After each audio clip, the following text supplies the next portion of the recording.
Hello guys, welcome back to my channel. आज का video मेरा होगा 12 golden tips to crack UPSC exam in first attempt. वैसे तो यूपीएससी एग्ज़ाम को फर्स्ट अटैम्प्ट में क्रैक करने के लिए 3-4 चीज़ों की बहुत ज़रूरत होती है। जैसे पेशेंस की बहुत ज़्यादा ज़रूरत होती है, स्ट्रेटजीज़ की बहुत ज़्यादा ज़रूरत होती है और एक अच्छी गाइडेंस की बहुत ज़्यादा ज़रूरत होती है। फर्स्ट ऑफ ऑल मैं आपको अपने बारे में बता देती हूँ। मैं अभी करेंटली कंपटीशन एग्ज़ाम की तैयारी कर रही हूँ, जिसमें जैसे एसएससी, स्पेसिफिकली एसएससी की भी तैयारी कर रही हूँ।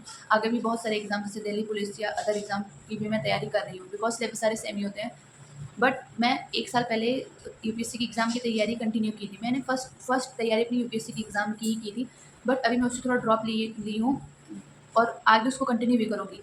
बट अभी बस कुछ दिन के लिए मैंने ड्रॉप लिया है। तो मेरा ये वीडियो इसी पे होगा कि 12 golden tips to crack UPSC in first attempt. First attempt में क्रैक करने के लिए, जैसे कि मैंने बताया कि 3-4 चीज़ों की ज़रूरत होती है। फर्स्ट अटेम्प्ट में क्रैक करने के लिए 3-4 चीज़ों की ज़रूरत होती है, जैसे कि मैंने बताया।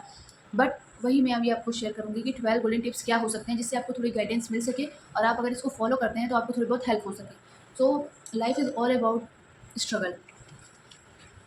अगर जैसे हम बोल सकते हैं कि यूपीएससी इतना आसान नहीं है। यूपीएससी में बहुत सारे बच्चे, और वैसे भी अभी यूपीएससी में थोड़े बहुत चेंजेस भी आने वाले हैं। जैसे कि यूपीएससी में थोड़े बहुत चेंजेस भी आने वाले हैं। कल अभी एक पॉडकास्ट भी हुआ था, जिसमें संजीव चोपड़ा सर ने बताया था कि यूपीएससी के सिर्फ 2 अटेम्प्ट होने चाहिए जनरल के, और उसी के हिसाब से भी धीरे-धीरे और भी कैटेगरीज़ के अटेम्प्ट्स कम होने चाहिए। मैं जिस वीडियो पे अभी टॉपिक बना है उससे बात कर लेते हैं कि वो 12 गोल्डन टिप्स क्या हैं, जिससे हम यूपीएससी एग्ज़ाम को फर्स्ट अटेम्प्ट में क्रैक कर सकते हैं। और मैं कोई ऐसी वैसी जगह से या अपने मन से कुछ भी बना के इस वीडियो में नहीं शेयर कर रही हूँ। मैं एक प्रॉपर बुक से शेयर कर रही हूँ, जो कि मुझे यूपीएससी के बुक के साथ मिला था। इसमें फर्स्ट है कि नो योरसेल्फ। पहले आप अपने पोटेंशियल को जानें कि आप यूपीएससी एग्ज़ाम क्रैक कर सकते हैं या नहीं कर सकते। अपनी पोटेंशियल को जानने के बाद ही आप इसकी तैयारी में घुसें, क्योंकि एक बार अगर आप इसकी तैयारी करने लग गए तो आपसे इसकी तैयारी छोड़ा नहीं जाएगा कि हाँ, मैं चलो ड्रॉप ले लेता हूँ या इसको इस तैयारी को, क्योंकि ये जैसे एक दलदल बोलते हैं ना कि दलदल में इंसान फँस जाता है। तो वैसे ये है कि अगर आप यूपीएससी की तैयारी का स्टार्ट कर दिए करना, तो इसमें लगेगा कि हाँ, एक अटेम्प्ट और मैं दे लेती हूँ। इससे इससे अच्छा है कि अगर आप पहले ही अपने आप को जान जाएंगे कि मैं तैयारी कर सकती हूँ या कर सकता हूँ कि नहीं, तो आपके लिए बेटर रहेगा। आपका साल भी बचेगा और आपका टाइम भी बचेगा। अब पहले अपने आप के बारे में जानें, और आप ये टाइटल, आईएएस टाइटल लगवाने के लिए सक्षम हैं या नहीं। तो और दूसरा होगा, पहला तो मैंने आपको बताया नो योरसेल्फ। अब दूसरा है प्लान योर स्टडी टाइम।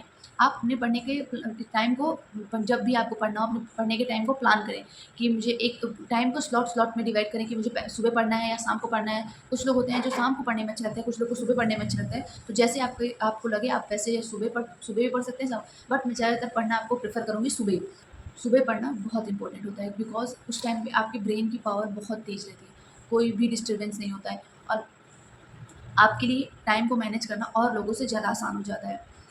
अब थर्ड टॉपिक पे हम बात करेंगे कि stop looking at the IAS curriculum as whole, divide and कंक्यू।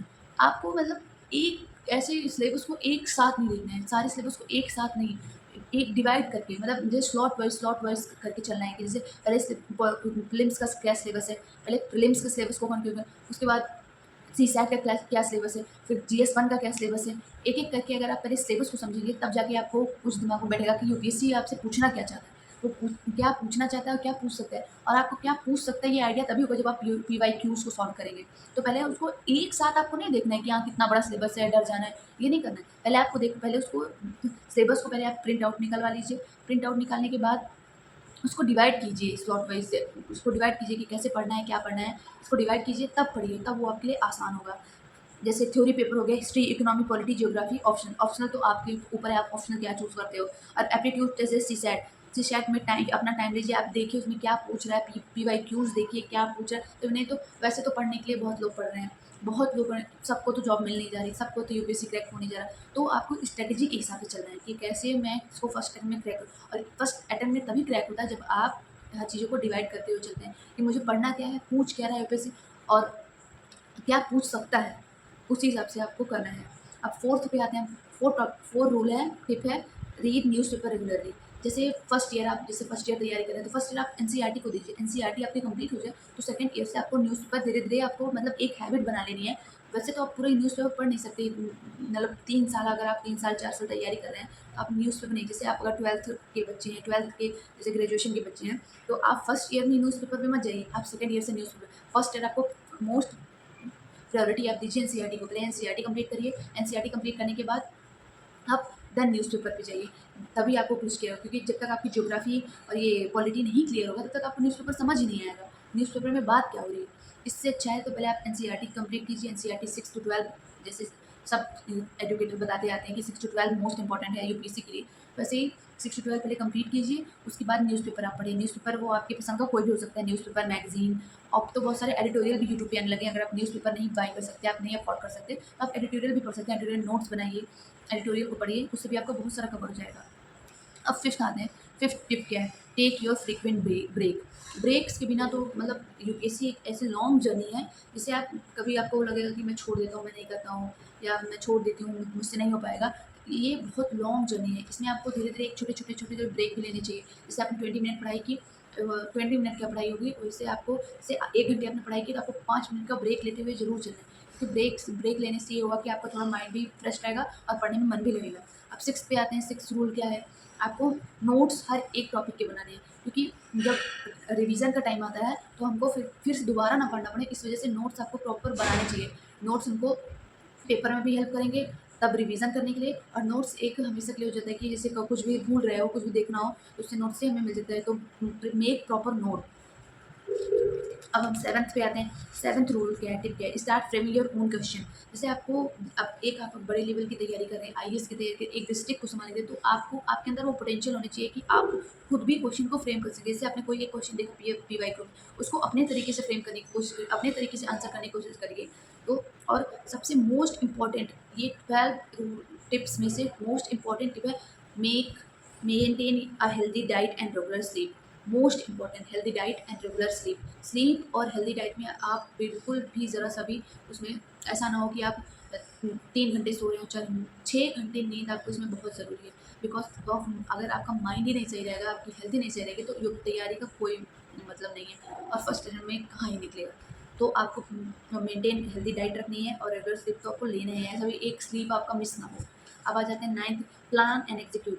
आपका पहले ये बिना प्लान के कोई भी काम नहीं होता, और उसको एग्जीक्यूट करने के लिए प्लान ज़रूरी होता है। तो एक प्लान के हिसाब से चलिए कि मुझे प्रीलिम्स के टॉपिक्स कब कवर करने हैं, सीसैट कब कवर करना है, अब मुझे मेंस के टॉपिक्स पे कब जाना है, तो ये आपके पास एक प्लान होना चाहिए।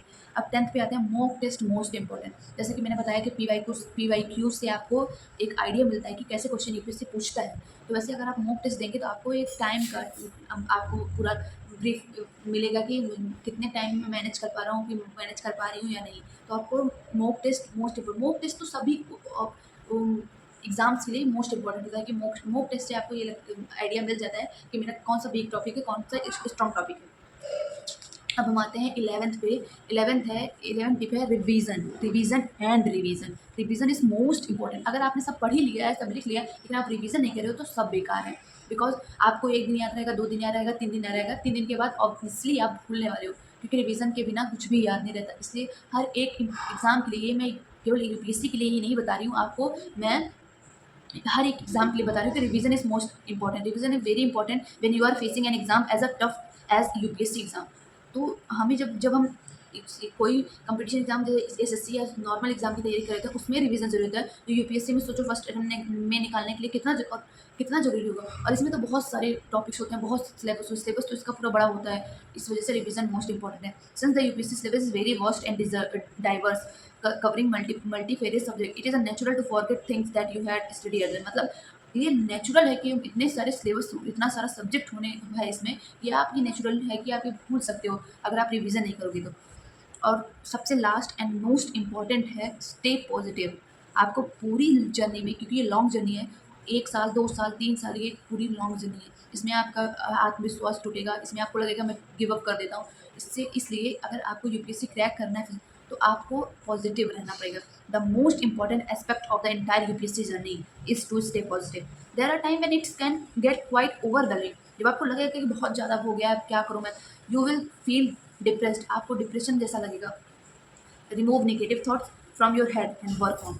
आपको काम करना होगा, अपने दिमाग से नेगेटिव थिंग्स एकदम हटा दो and thinking positive things, think positive things, then you can achieve anything.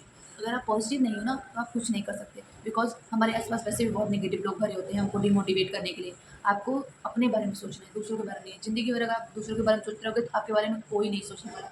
इससे अच्छा है आप अपने बारे में सोचो एंड आई होप आपको मेरे 12 गोल्डन टिप्स अच्छे लगे होंगे और काम आए होंगे, और आई होप आप ये फॉलो भी करोगे।